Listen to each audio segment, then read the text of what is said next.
இந்த பிரபஞ்சத்தில் நீங்கள் இல்லை, பிரபஞ்சமே நீங்களாக இருக்கின்றீர்கள். பிரபஞ்சம் உங்கள் கண்கள் மூலமாக தன்னைத்தானே பார்த்து கொள்ளுகின்றது. உங்கள் காதுகள் மூலமாக தன்னைத்தானே கேட்டுக்கொள்ளுகின்றது.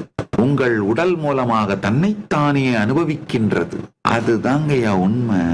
நெல்லுக்காக செலுத்திய பாய்ச்சிய நீர், அந்த நீரை உபயோகப்படுத்தி புல்லும் விளைந்து விடுவது போலே, களையும் விளைந்து விடுவது போலே, பிரபஞ்சம் தன்னைத்தானே அனுபவிப்பதற்காக தன்மய ஞான ஆனந்த உணர்வு உணர்ச்சியை இந்த உடலுக்குள் செலுத்திக் கொண்டு வளரும் பொழுது, பொங்கி மலரும் பொழுது, களை போலே காணல் நீயும் நிழல் நீயும் விளைந்து விடுகின்றது.